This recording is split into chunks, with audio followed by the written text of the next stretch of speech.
Hello and welcome to the first webinar since we've published our first report from the Journalism and the Pandemic project. And I say our, that is ICFJ and the Tower Centre's Journalism and the Pandemic project.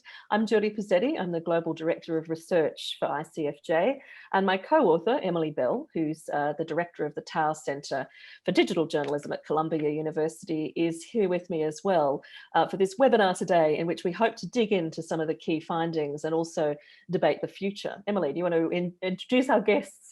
Yes, thanks, Julie. Morning, everybody, or afternoon, or evening, or wherever you are. Really delighted to be joined by two authorities in this area and also good friends of the Tower Centre and ICFJ. Professor Jay Rosen, my colleague from NYU.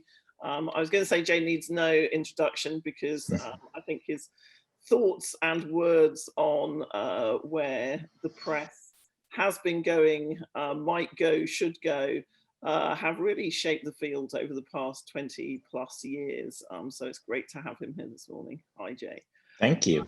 And then Maria Ressa, our dear friend and the chief executive and executive editor of Rappler in the Philippines, but also, as many of you know, an outspoken critic of those who would seek to curb press freedom, and somebody who practices, if you like, what she preaches, in that she has been in an ongoing confrontation with the Duterte government in the Philippines, who would seek to silence the free press. And it's really great to have you here as well, Maria.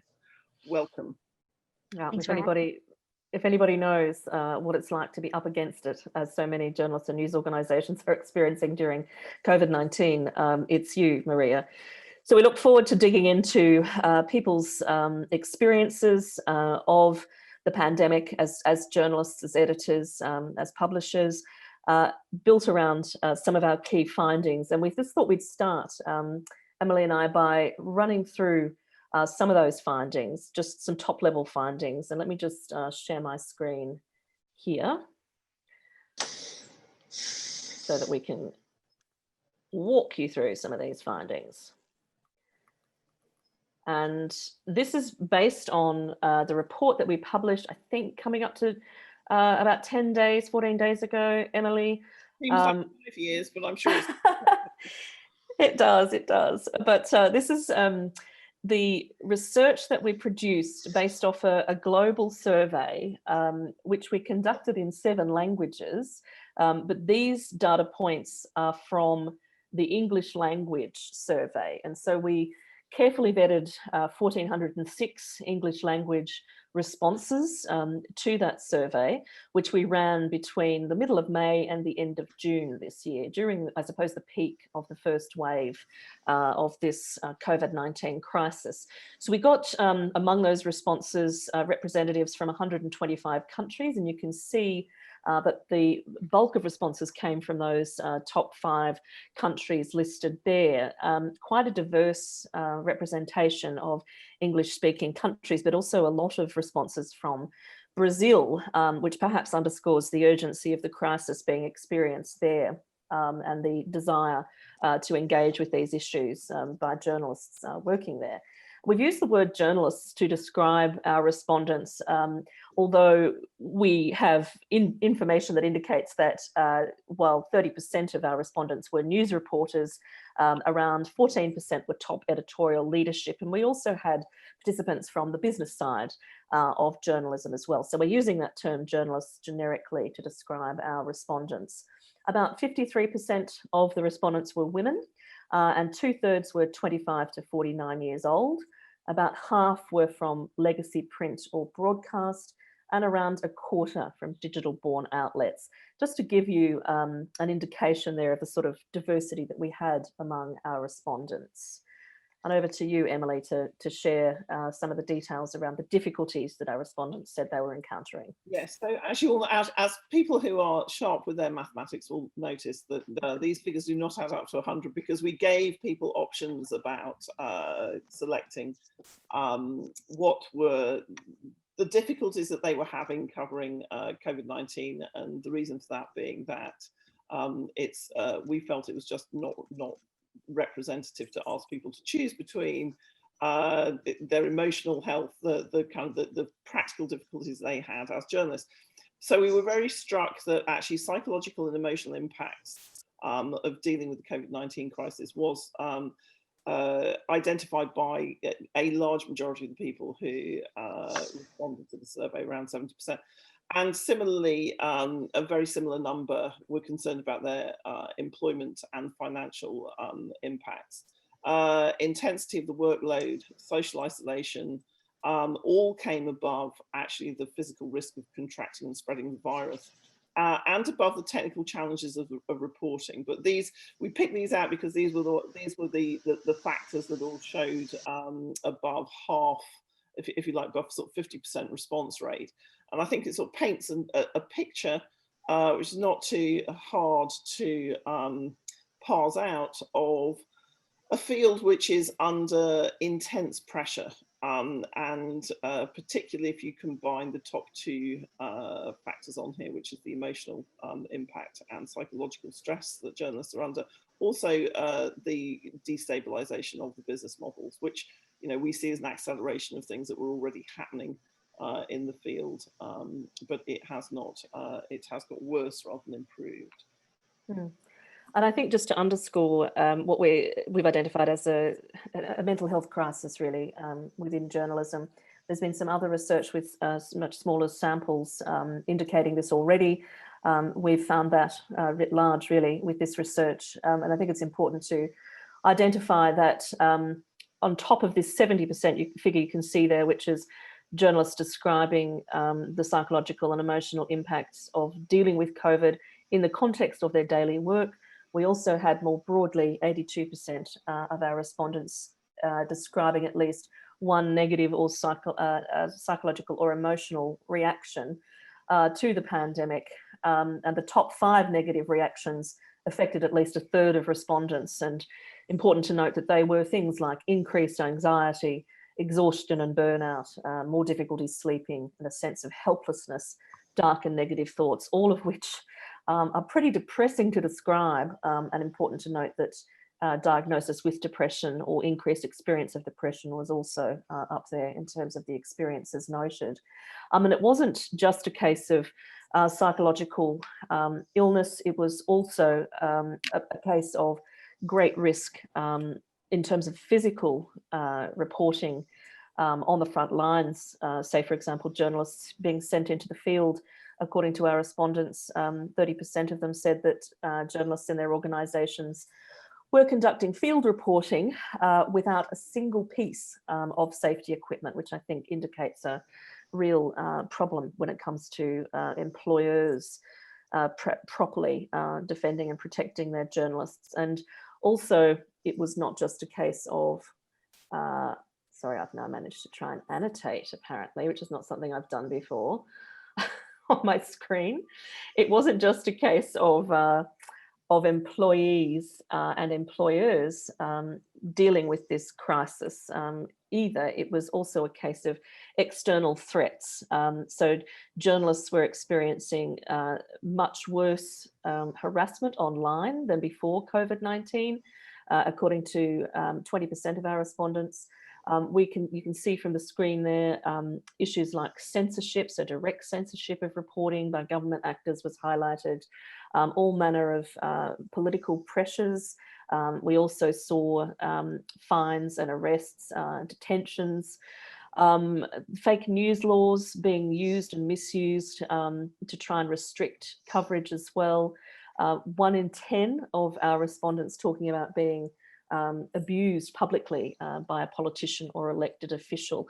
So there were a lot of instances identified that really underlined the way in which particularly states around the world have used COVID-19 as a cloak, if you like, to either extend their existing attempts to suppress critical independent journalism or restrict it, or to introduce new impacts. Emily, over to you. Yeah, so one of the things that we asked journalists was whether or not what they perceived as the top sources of disinformation during the pandemic. And very close together at the top, regular citizens. So, we all know or we've all heard stories about people sharing misconceptions or spreading things which are not necessarily true on social platforms. Much more worrying in some ways is where is that disinformation coming from? And we find that in 46% identify political leaders and elected officials, which given that the virus doesn't really have a political platform, is a very startling and sort of slightly, I think, reflective of the times we're living in, but a difficult statistic to digest if you're a journalist, not least because we're often told point to official sources during times of crises. Well, this shows just what a bad idea that is. We also see down there under attention-seeking trolls and profiteers, there's always a fair amount of grift behind a lot of this circulation of false material. Propagandistic or heavily partisan news media or state media, which is 34%. So it's not just, as it were, external forces, it's also the ways that partisan news has been recycling some of those talking points from the political leaders, which is causing a problem. And actually one of the interesting things here is that actually a very low percentage, 8% identified foreign influence agents. One of the things that's interesting about this to me is that we've put an awful lot of effort between 2016, 2020 in the United States into being, if you like, sort of rooting out the kinds of things that destabilized or perceived to destabilize the 2016 election, like the Internet Research Agency, which is a Russian-sponsored troll operation. But actually, that's not really where, when we shift the lens a little bit away from elections, we do see that the power and battle for a narrative is actually sort of being, those levers are operating within countries. It's a domestic problem, both with, as I say, the sources of this and the spread of it. And Julie would point out that actually, if you add up government agencies and their spokespeople and propagandistic, and government-sponsored troll networks, but actually sort of government, the governmental roles now in spreading disinformation far outstrips everything else. Yeah, that's true. I mean, we can't technically just add it all together, but based on the nature of the questions. But what we can see is if you view each of those as significant representations of sources of disinformation, then we can certainly say that government and other officials are the most prolific, if you like, sources of disinformation, according to our respondents. The other thing to note is that journalists told us that they were encountering disinformation. Around 80% of them said at least once a week. For most of them, it was far more frequent than that. And where did they see this disinformation spreading prolifically? Well, for those observers or people who have researched the important role of social media platforms as enablers of viral disinformation, Facebook has come out there with 66% of people saying that they saw it spreading prolifically on Facebook. But look again at some of these other data points: WhatsApp, Instagram, and Facebook Messenger, all of which are Facebook properties. Facebook is certainly, by our respondents, confirmed as the space online, or the social platform at least, where disinformation is spreading most frequently, according to our respondents. Twitter was the next single biggest representative response there in terms of our journalists who were describing encountering it there. 42% of them said it was spreading prolifically there. 82% of respondents said they had reported disinformation to at least one of the social media companies during the period, and a quarter of those respondents said that they were mostly reporting to Facebook. So it was certainly had the highest rate for any individual platform of disinformation reporting by our respondents. And only 46% of them, of our respondents, said that they were either very dissatisfied or dissatisfied with the company's responses to disinformation. Only 8% said they were satisfied. And I think really tellingly, most commonly, the response that our respondents said they got from the companies when they did report disinformation was no response at all. So you can see how bound up the problem of disinformation, particularly in the context of COVID-19, which has been variously called an infodemic or a disinfodemic, the role of the platforms in enabling and spreading the kind of disinformation that we've seen, with political sources being so profoundly responsible for originating disinformation, according to our survey. And then, of course, against all this is, and I'll throw to Emily to describe this, our respondents reporting on revenue declines during COVID-19. So I would just enter a quick caveat on the previous slide, which is, we always say this, this is where journalists say that they are seeing disinformation or misinformation. It's not necessarily where it is occurring. So one of the things that I'm struck by is how lowly YouTube index, about 22%. Evidence suggests that it's actually much more widespread on YouTube. It's just that journalists spend a lot of time on Twitter and not so much time on YouTube. So just a quick caveat there. So news organization revenue decline. This is not surprising, perhaps, if you think about how advertising revenues have declined during the pandemic and how much they were declining before the pandemic. But it's still really, really, really shocking to me that you have so many, almost half of the respondents saying that their news organizations had seen a decline in revenue of over 50%, and 17% of those who said that they'd seen a decline. It was more than 75%, so almost overnight. And remember, this is back in June, so things may well have got worse since then. So we see that actually the numbers of organizations that have seen a small decline in revenue, less than 25%. It'll be interesting to talk to Jay in a moment about those different models, and particularly kind of subscription membership models, and how robust they may be. But I think what we're seeing here is the collapse of the advertising market. Indeed, and just a caveat on this slide, we're full of caveats today, but this is based on respondents who had knowledge of their news organisation's financial situation. So it's indicative rather than being representative of the total number of news organisations represented. Statistically responsible we are, Emily. Yes. And look, we're aware that this period has been incredibly difficult, and as we've been saying, this data puts some meat on the feelings or the experiences that many journalists and news organisations have had. But it is not all devastating news. You'll be pleased to hear there were some potentially positive findings, or findings that could be interpreted as positive and perhaps give cause for some optimism. And those findings, as you can see, relate to an increased sense of vocational mission among the journalists we surveyed. So 61% saying that they felt during this period that they had a greater commitment to journalism, to public interest journalism. 43% said that they felt audience trust had increased. This is a perception of the journalists based on their interactions with audiences, but also on the basis of data, which includes this final point here on the screen. A quarter said that audience feedback was more positive than usual.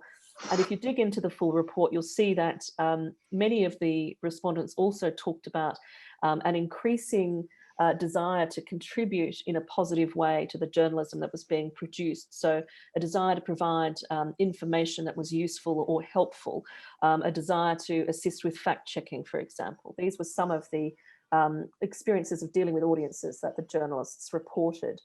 And I think we'll leave it there, but we'll highlight as we head into the discussion some of the paradoxes that present themselves through this data as we consider how to respond to the kind of impacts that we're seeing internationally, but also as we begin to try and reimagine what journalism might look like at the end of this really difficult period. So I think we'll leave our presentation there and come now to Jay and Maria. And starting with you, Maria Ressa, if we can, I mean, I'm sure there's nobody in our audience who is oblivious to the fact that you're facing persecution on an emblematic scale from the Duterte government in the Philippines. 8 cases and charges pending. You've already been sentenced to up to 6 years in jail for a trumped up criminal libel case. You yourself described the environment that predated COVID-19 as a social media fueled or enabled collapse of democracy, which has been exploited and manipulated by the Duterte regime. All of this pre-existed the arrival of the pandemic. But can you give us, perhaps from your perspective, firstly, an indication of how things have shifted or worsened perhaps since the pandemic arrived? And then talk us through how you at Rappler and your team are trying to respond. Sure, that's a lot. So I think first, I'll start with the pandemic lockdown here began March 15th, and during that time period, I was convicted of cyber libel along with the former colleague. You went over that. That's now in the Court of Appeals. But then I also received 2 more subpoenas, and I'm now fighting for my right to travel, right, which is one of the.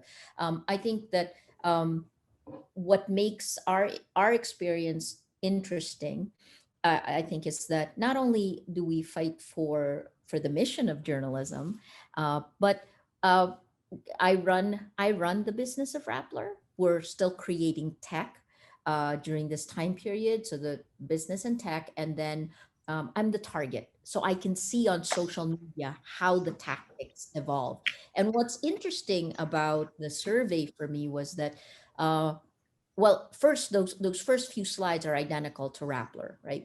So one of the first things we did early on was really, first group counseling and then individual counseling. So that was important for us immediately, because it wasn't just the virus. It was, and ironically for me, when our lockdown happened, I didn't realize how exhausted I was, and there was actually a little bit of a relief because I locked at home, right? All of a sudden, security is actually a little bit easier.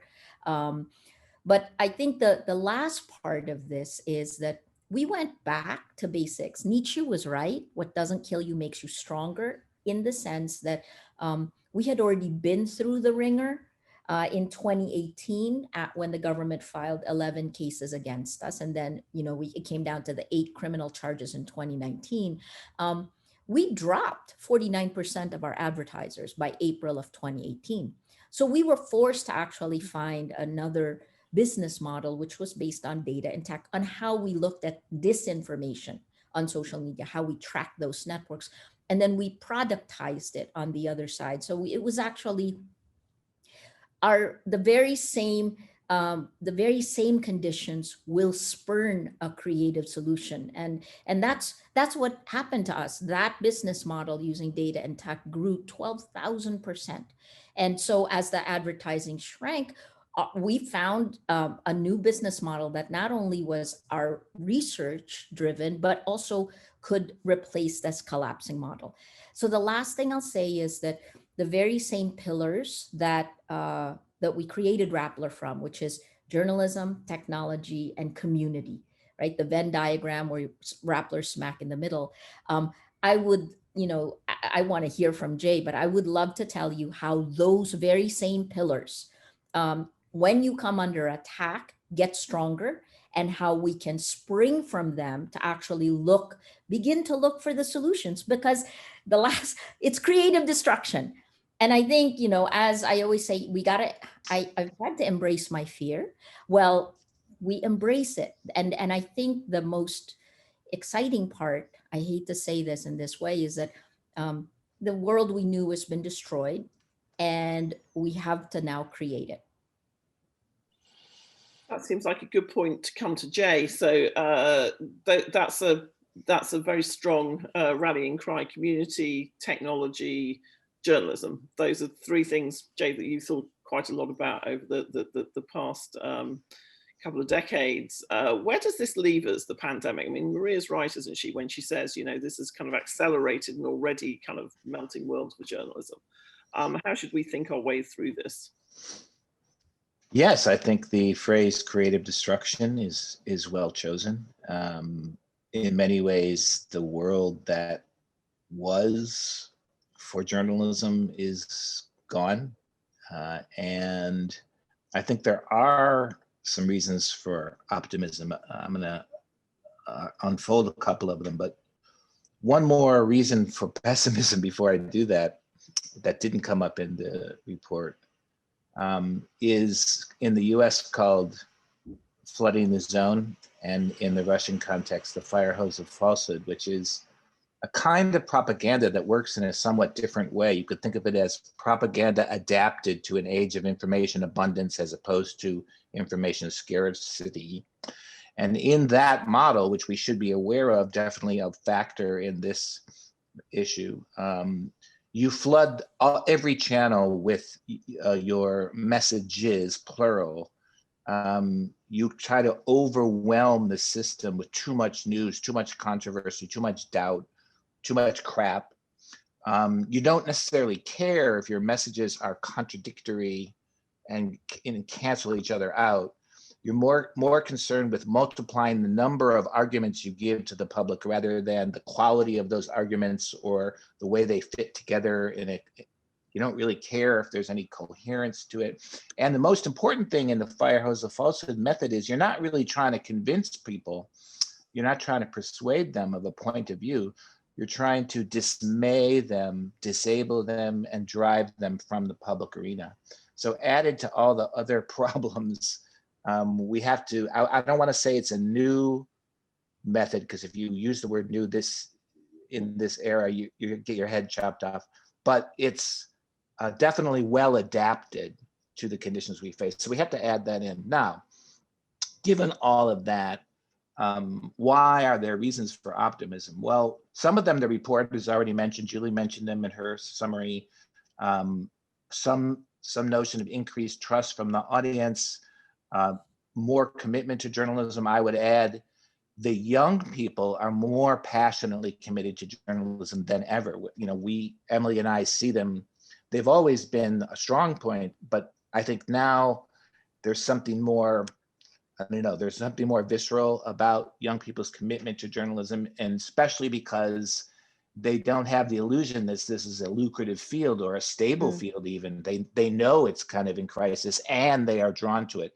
That's an important thing. Another thing I would point to is the illusion that journalism can go it alone is over. Nobody who's paying attention can really believe that. I think it's obvious now that journalists, along with, for example, scientists, people even in the well-meaning people, professional people in the intelligence world, in fact, everybody in any profession who has to be evidence-based has to worry about the attacks on journalists. And everybody in that category is sort of in the same boat.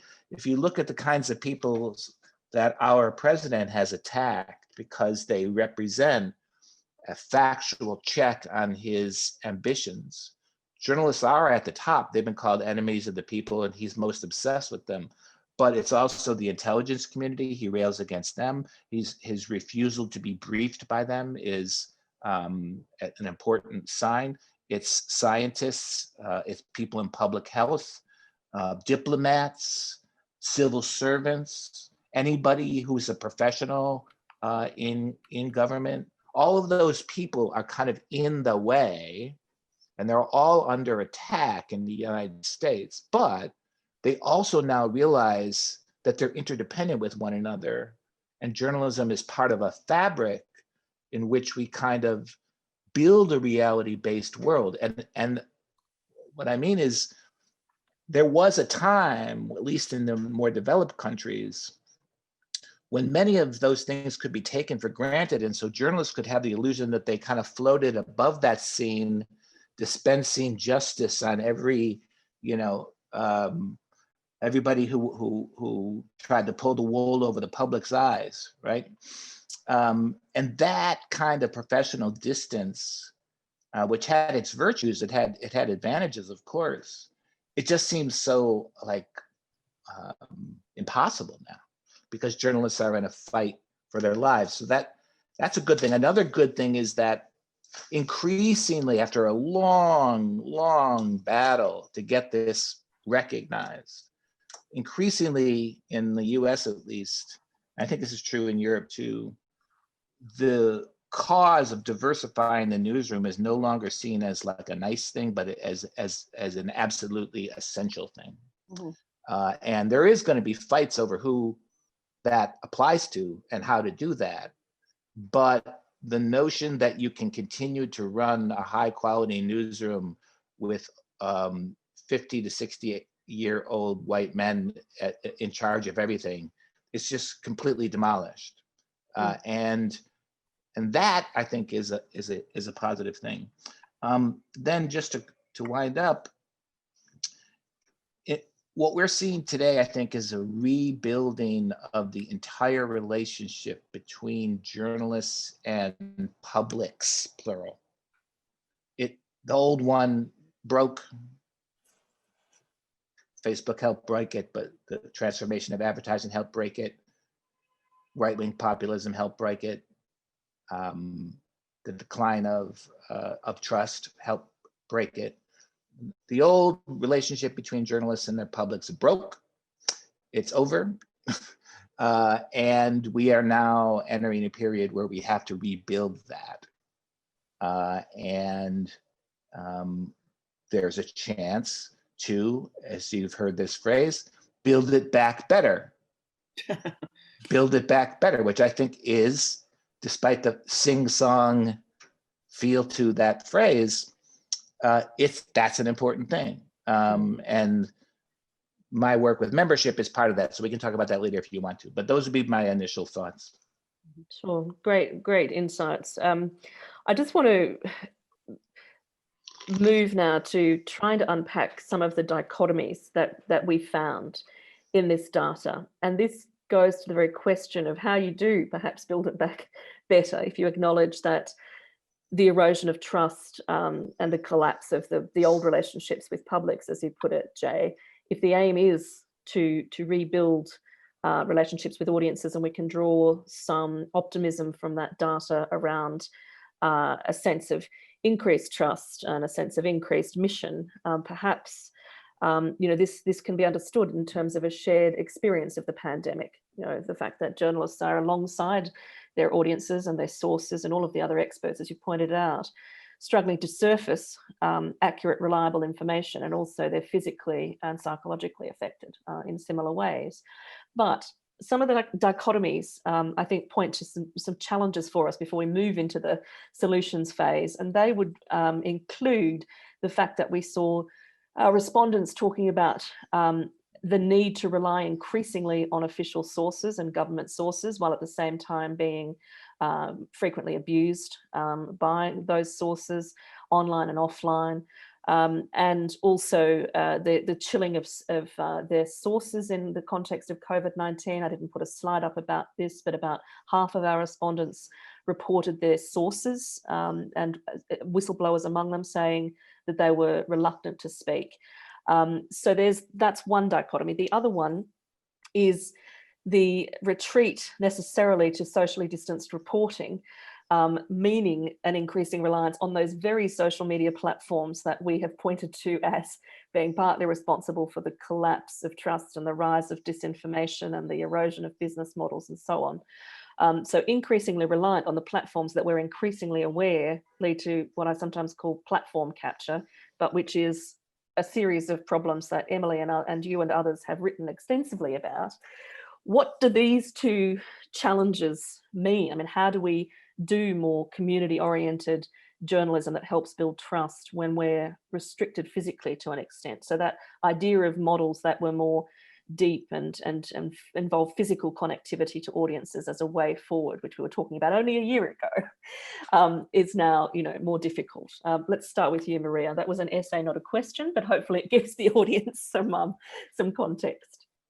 So I think off the top is that our communities are far more active than they've ever been, right? Because they have time, number one, because we've been in a lockdown for a very long time. We're just emerging out of it this is our 32nd week of coming out, right? So So we've done, for example, there's a mini documentary we did where our producer worked with the subject of the documentary, and the person took the video. This is a person living in a province, and so was able to give us, with guidance with us. So we work, that's one example of content that's created. In terms of the community rallying around both content and values, shared values, I think this is also an incredible time for that. And we know this firsthand. Our legal bills are exponential in scope, and our community has actually come in, and our crowdfunding has helped plug some of that. In terms of, I think the one thing that I found interesting is we live in an environment of fear, and the fear of the virus was on top. And at the beginning in March, there were actually stories again that came from our community with our help, and our reporters being in the community, right? You toss it out, where it was a choice between going hungry or getting the virus. That it was life and death either way, and some of the poorer communities said, we're going out anyway, and they did, and we were able to, with their help, again capture it, even though Rappler's a small group, so we were very protective of all of our people. So I think that's how we navigate it. We find new ways of working together. You build trusted relationships with your community, and our community, as we were locked down, and the government, when President Duterte on April 1, threatened Filipinos to stay in quarantine, to follow quarantine rules or get arrested or shot, all of a sudden Filipinos came out online, right? So that's also another interesting thing that happened. But I just want to focus on one part that the report kind of highlighted but didn't bring out, where it said that foreign influence, the sources of propaganda, of disinformation. And one of the most interesting things that I find, especially when we talk to journalists, is that, we now don't really look at how the technology has become so manipulative that we do not even realize we're being manipulated. I call it insidious manipulation, right? And that's just like, so Russian disinformation, for example, if we look at Yochai Benkler's work, right, something that came out in Sputnik wound up trickling through society and came out through Fox later on, but people didn't know that it came from foreign influence, right? So how do you even break that apart, right? And I think the hard part in all of this is the business model. The insidious manipulation stems from the business model of the social media platforms, and it has gotten significantly worse. I would say from 2014, I mean, the very first thing of platform capture, Julie, your word, but the Dow Center's first report on the platforms was seminal. And I felt that now it's one step further, because so we put all of our data in. It is machine learning pulls it together and creates a model of us that knows us better than we know ourselves. Then artificial intelligence comes in and takes our vulnerable moment to a message and sells it. And that can be to a company or a country, right? This is not advertising in the old sense. This is behavior modification.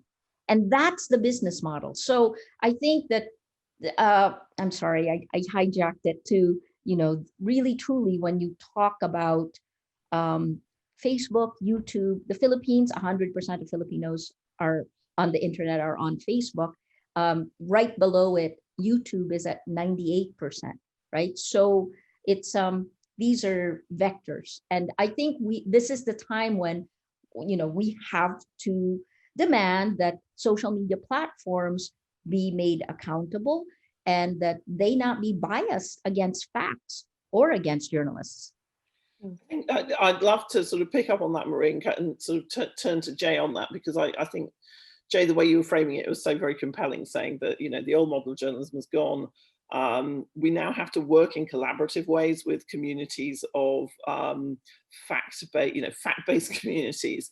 And we're doing so, but so just sort of completing the circle.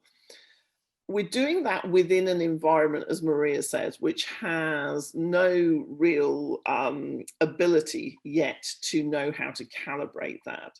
So, you know, our role as journalists, as academics, how do you see that? You know, we can form these alliances and these partnerships. We can talk to our audiences more closely, but we are, you know, the control of media has shifted pretty rapidly in the past 10 to 15 years to this handful of quite, you know, powerful companies, and there are not very many of them.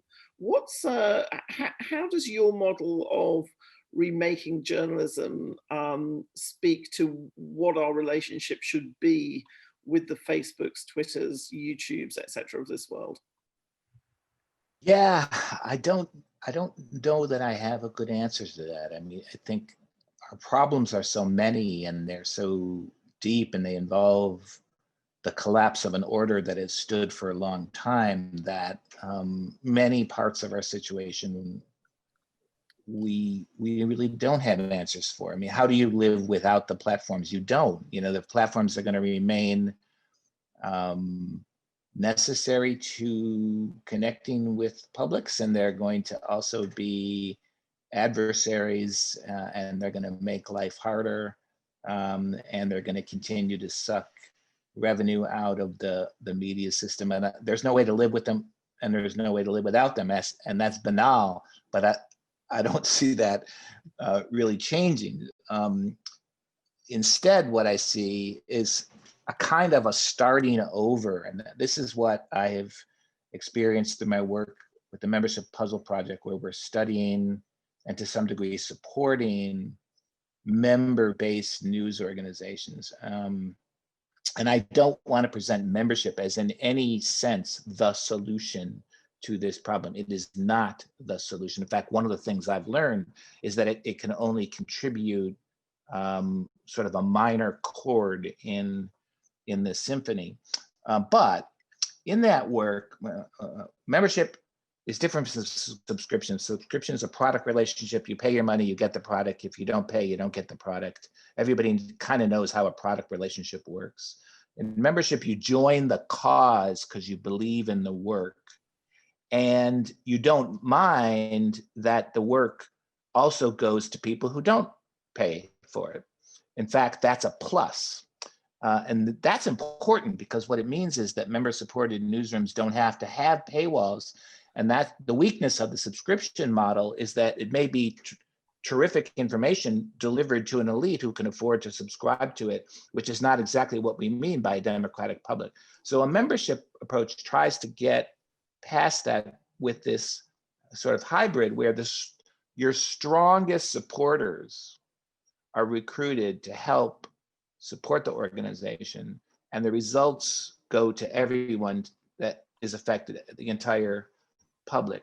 Now, one of the things we learned in that is that it's very unlikely that the members are going to support 100% of the costs of an organization.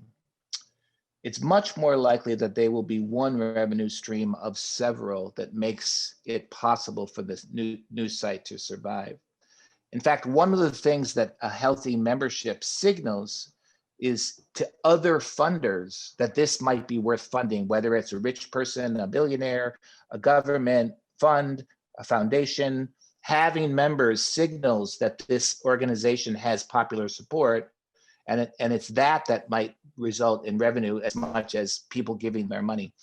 But the other thing we realized is that we have to figure out how people can contribute to the wealth of the organization, and I would underline this word wealth, without necessarily giving money, because a lot of people don't have money to give, but they have other ways of contributing to the wealth or common wealth of the news organization.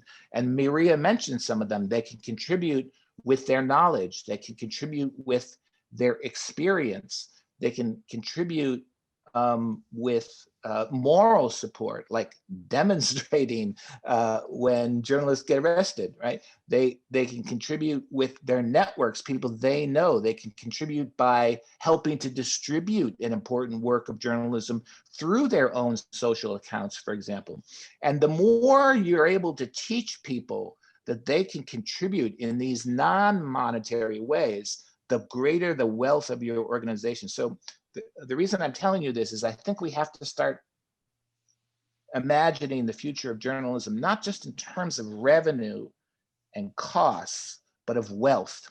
And wealth has many different sides to it. And just one more example here is when the supporters or members of your news site realize that just because they're members doesn't give them veto rights over the journalism, that they can't make the story come out the way they want it just because they believe that such and such happened. When they learn that that's a principle of journalism, independence is a principle of journalism, and that includes independence from members, the community becomes wealthier just through that knowledge. And so media literacy is a huge part of rebuilding these communities of support. So I would just throw those out there as things to think about. And there are also things that Maria and Rappler have been invested in, not necessarily through what you might call a membership model, although there's an element of that at Rappler, but through their practice of trying to drive their communities to social action. So Maria, can I just come back to you briefly before we go to questions? And we have some great questions. So we are probably going to go 10 minutes over, folks. So please stay with us, including the panelists. So Jay says, we can't live with the platforms and we can't live without them, the classic challenge.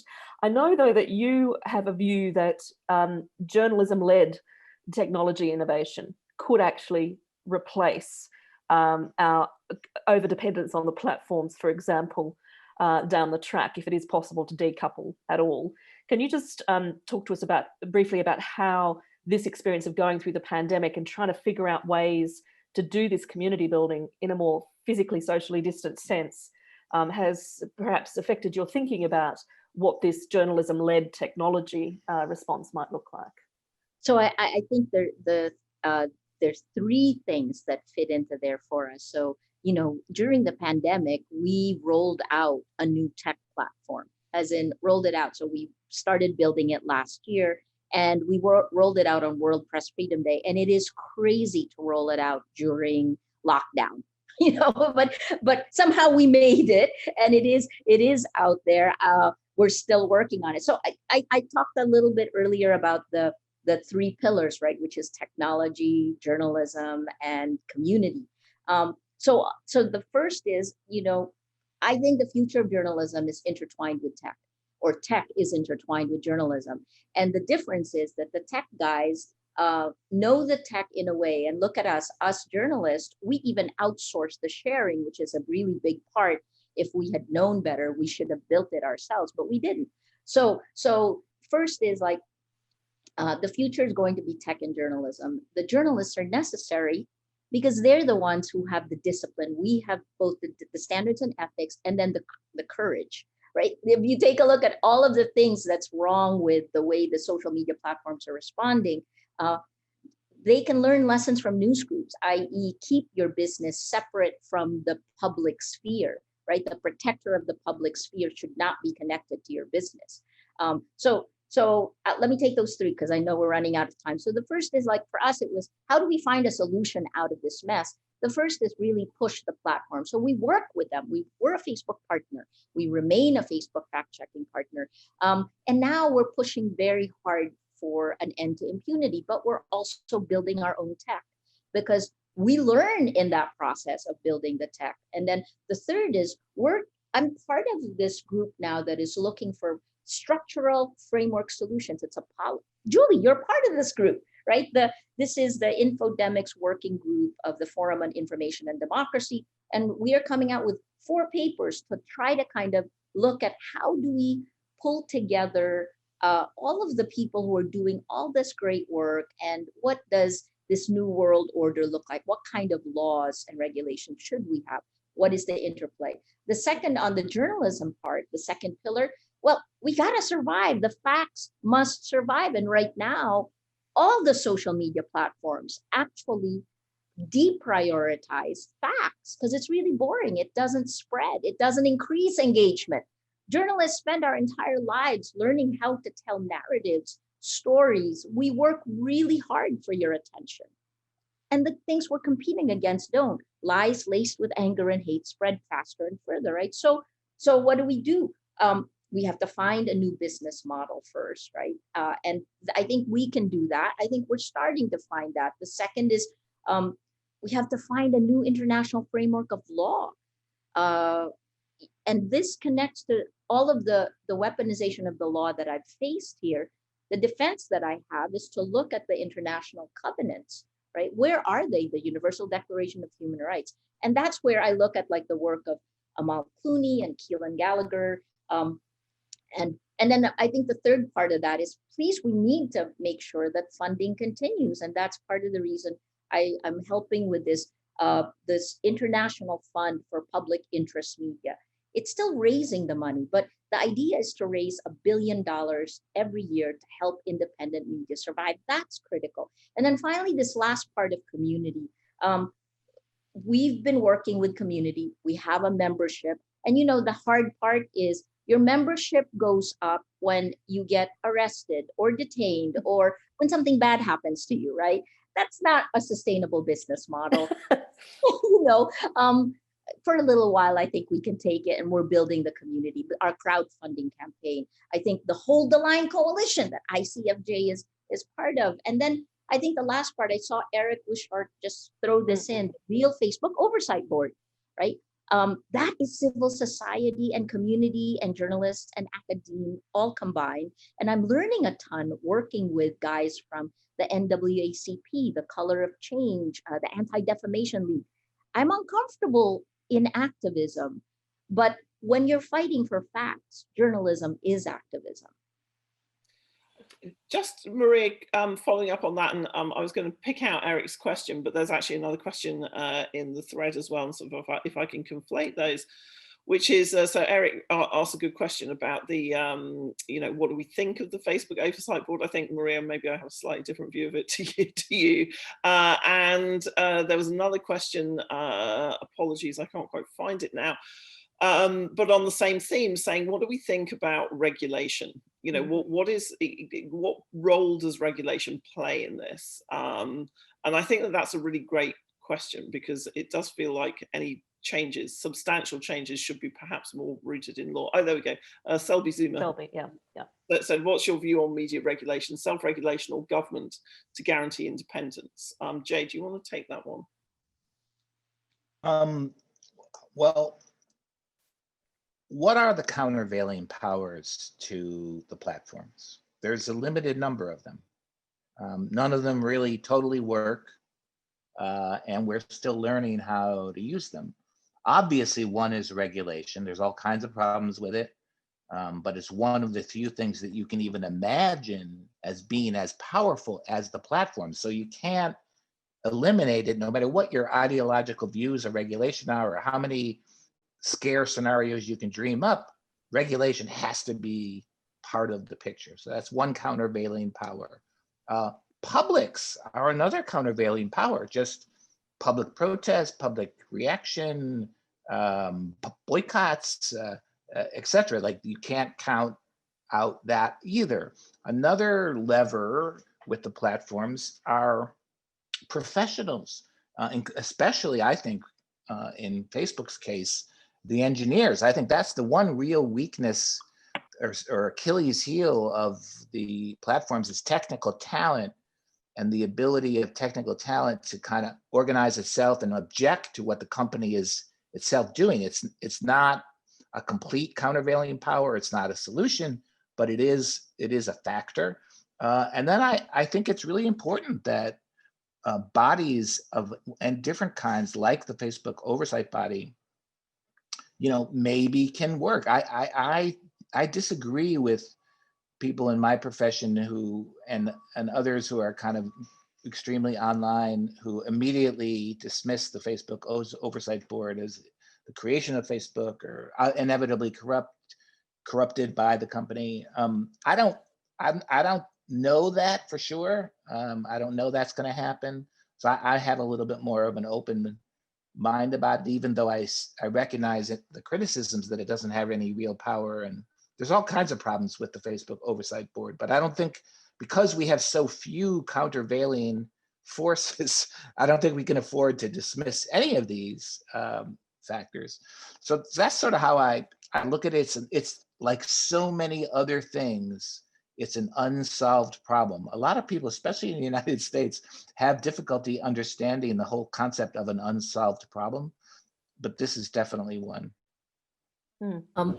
That reminds me of Rainier Maria Rilke's quote, right? Like, we're going to live our way into the answers.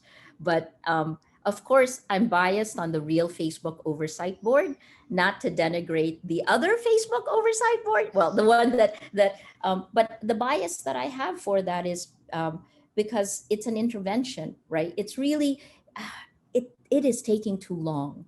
It has just taken too long. It took Facebook only 2 years to pivot and to run away with being the top on mobile. They can do this. I'm absolutely they can, right? So for me, the best case scenario is if the Facebook Oversight Board that Facebook put up joins the real Facebook Oversight Board. Yes, you need, I think it does feel to me like it needs oversight. The Oversight Board needs oversight, so I'm pleased you're providing that.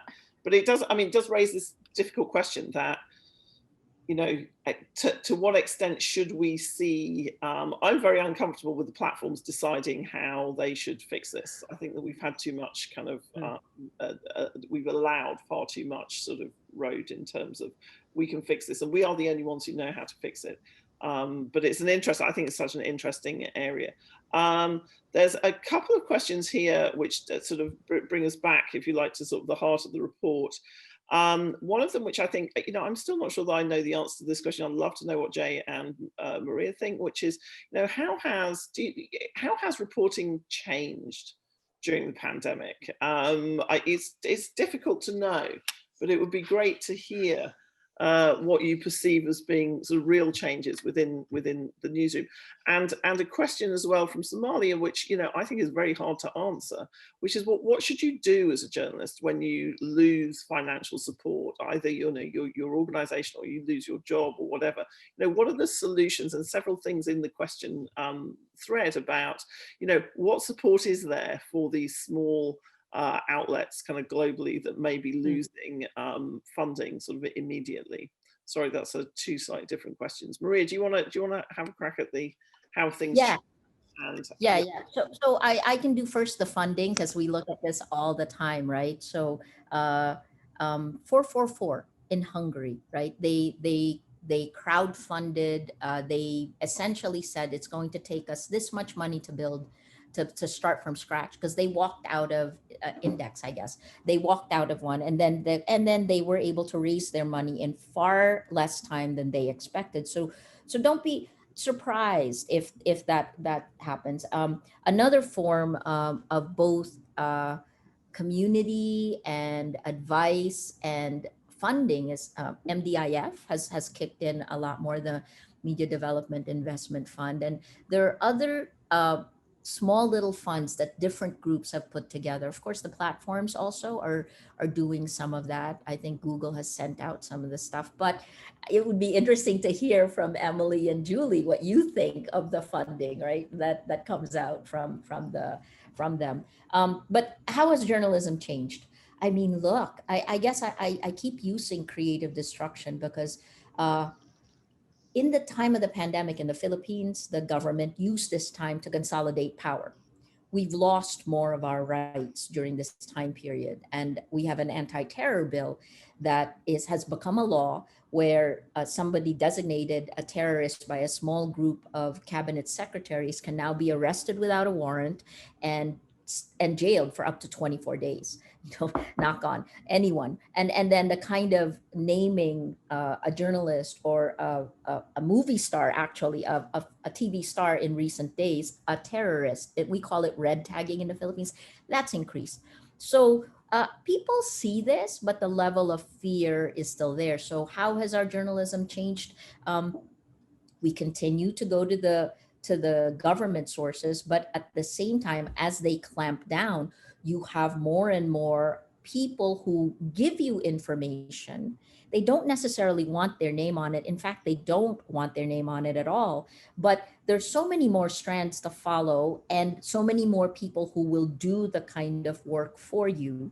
And that just means you need to have more time. So I can't say it's better or worse, because I think we adapt to whatever the situation is. But it is definitely different. And the push to gain, to hold power to account is even fiercer. Do you want to come in on that, Jay? What have you observed in terms of the way reporting has shifted? And I should say that Emily and I will have, with Pete Brown, our co-author, a report coming out that digs into some of the data that we haven't shared yet around the methods that journalists are using. But Jay, please. I don't think I have a good answer to that. Okay, that is fine. What I would do now then is to take Maria's challenge around the funding question, which is, and what to do about the funding question when it comes to the platforms. Two observations. One, you've mentioned the fund to raise $1 billion to support journalism, which is being led by Luminate and others, Maria, which ultimately... Yeah. Yes, BBC Media Action, which aims, as I understand it, ultimately to be able to channel those funds in a way that distances the platforms from the production of the journalism. $1 billion, what is that? A drop in the ocean compared to the platform's profit? So my first point is that if they genuinely want to support journalism, then the funding that they're talking about should be vastly more than the sort of small grants that we've seen, comparatively small grants that we've seen during this COVID-19 period. And the second point would be the increasing need to hold the platforms to account within journalism, just as we have, taught and practiced for the best part of 2 centuries, the fundamental function of journalism is speaking truth to power. That now relates directly to these big international tech companies. And we should feel comfortable to do that, I would argue, even if we are receiving some kind of financial contribution in the same way that traditionally, advertising existed and funded some of the best journalism that we've seen over the past 50 to 100 years, for example. But there, just an NYU anecdote. I know, different department to yours, Jay, but there was the story in the Wall Street Journal also about over the weekend about the desire of Facebook to control either the outcome of research that it funds or to limit or restrict the research that is being done independent of Facebook. So there's a lot there to consider, but what does it mean for journalism? And Emily, I don't know if you want to riff off that as well. We have a big Tower Centre report coming out on this, hopefully early in the new year, just because we've been looking at all of the grants that Facebook and Google in particular, because they are the only two that have specific journalism funds in this. And I think it wouldn't be revealing any of our secrets to say the amounts that are given to individual newsrooms can be an absolute lifeline at the moment at which they are given, but the overall effect of them is pretty negligible. And perhaps it's actually designed for weakness. So in other words, if you give widely but give it a low level, then your ability to be on the hook for influencing or creating something that's unwanted or an unwanted dependency is lower. But it's without a doubt, these are also, these strategies are born out of a desire to push back on potential regulation. So it's a really complicated picture. And my worry is that a lot of newsrooms just feel that they have to take the cash or they have to take the skills because it's right there. And, it is to the shame of, if you like, the rest of us, and it's great that Luminate and MDIF and BBC Media Action are addressing this, but they are the support mechanism. That, it seems bizarre that in one of the largest journalism markets in the world, where you have the collapse of local journalism, there just is not a safety net, once the market fails. So anyway, yes, I was going to say, well, I will. We will have a big report out on this in the coming months. Could I add something here, Julie? Yes. 2 other reasons for optimism arising from our discussion just a moment ago. Mm. One is, and this $1 billion fund reminded me of this, the total amount of money needed to have serious journalism is not that big compared to capital flows around the world. Right. I mean, it's really a rounding error compared to, like, for example, how much money is laundered compared to Right. investment in other ways. It's not actually a lot of money to have a public service press. That's one reason for optimism. Another is, I think we can figure out the controls so that you eliminate interference from the funders. I don't think that's such a hard problem to solve. It's not like it's complicated. It does require a kind of innovation we don't talk about much at all, which is innovation that has nothing to do with tech. It has to do with sort of the politics of the organization. But it isn't a lot of money, and solving the problem of how do you make it independent is not that hard.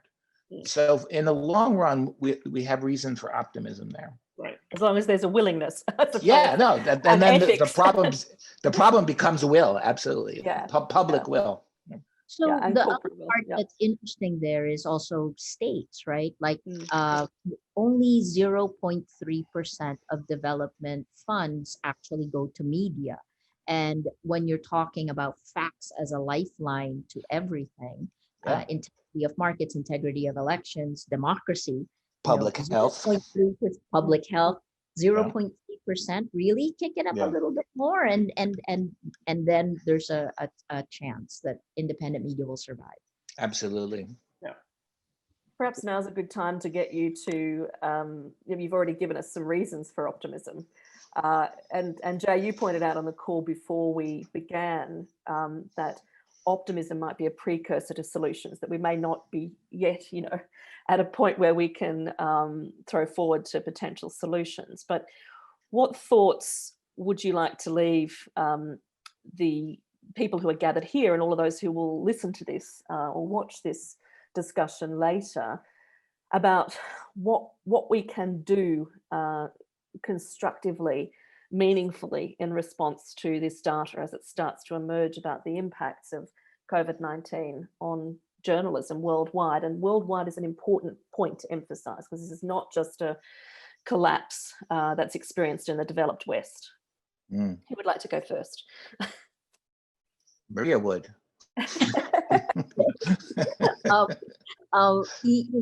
You both know I'm optimistic despite everything. Is that it sounds crazy when I say it now, right? But I feel I'm excited. I spent the day today, looking at our strategic plans moving forward and budgeting, and this is a time to really sift through and figure out, okay, where are all the little pivots we can make, and what can we do? And here's the other part. It's not just within our news group, but it's not just within the Philippines. It's global, and that's also really exciting.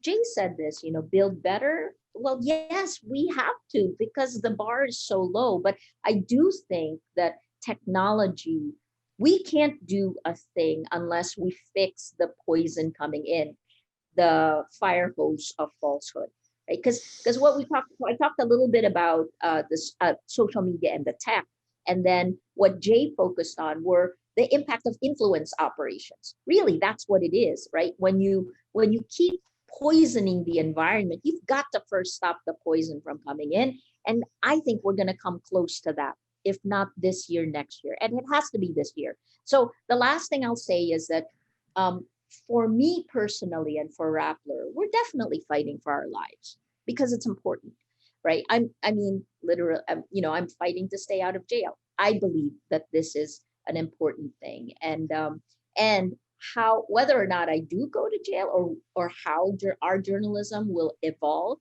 is dependent on us, right? So that's it. Like, look, the world can be it. There's a Damocles sword hanging over our heads, but we're going to do our best so that thing doesn't exist at all. And because we're doing our best, it's going to change it for the better. fingers crossed, with our friends. Jay. Well, I think, as I said earlier, I think we're building a new press. That the ruins of the old are all around us, and I think people should realize who are part of that, that every time they, for example, increase transparency so as to increase trust, they're building a new press. Every time they find their strongest supporters to contribute, whether it's money or knowledge or networks or time, they're building a new press. Every time they find a way to innovate, whether it involves technology or not, innovate in their public literacy efforts, innovate in their organization, innovate in collaboration. Any time they find a way to innovate, they're building a new press. And so, you know, it's you can't consume it. You're a participant in this activity. And I think people at every level of the press, from students just joining it to executives who've been in it for a long time, are participants in this, in some very exciting work, which is the support system for real public interest journalism has collapsed. And now in the ruins of it, we have to build something else. I think that's very important work. It's energizing for people. And if people like Maria can face imprisonment doing it, you know, the rest of us can certainly contribute as well. So that would be my message. And just to pick up on that last point, I mean, yeah, irrepressibly optimistic, even in the face of the most extraordinary battles. Maria and Dagmar Thiel, who's one of the people in the audience today, just sent a message saying, Maria, you're an incredible fighter. We admire you so much as a role model for journalists all around the world. And I think that's an important point to make, that we need to actually not just speak truth to power, but really highlight the incredible work of people at the real frontier of this intersection of challenges. And just before I throw to Emily, for you to close, Emily, we were overwhelmed by the responses we got in this survey. Just in the English language survey, over 800 people took the time to write and open comments about how they would like to see journalism reimagined in a post-pandemic world. And I think that is, for me, probably one of the most optimism-inducing elements of this research project, that people really, even in the midst of it, were willing to engage with that question in a meaningful way. Over to you, Emily. Yeah, all that's left is to say thank you so much, Jay and Maria, for giving up time today. I think this has just been a really inspiring and substantial conversation. I've been scribbling away on my notepad. There are so many things here which I think it's very easy in these times to become ground down by the particulars of the day-to-day. And then when you raise your eyes, as Jay says, you know, kind of we are actually all in our own small and larger ways building something which is genuinely new and exciting. And you do not get to do that very often. Obviously, we would rather have better circumstances in which to be doing it. But I want to thank the ICFJ for hosting this. I want to thank all of you who have sent in your questions and been engaged in it. And we really hope to see you back here at some point where we can hopefully be talking more about the substantive things that are happening with the optimism. But thanks, Jay, thanks, Maria, thanks, Julie, thanks, everybody. Thanks, you. And stay tuned for our forthcoming reports. We've got a series of reports rolling out from this research, including from the 6 other languages that we surveyed people in. So this is going to be going for some time yet, unfortunately, as the pandemic rolls on as well. Thanks, everybody. Stay safe. Great.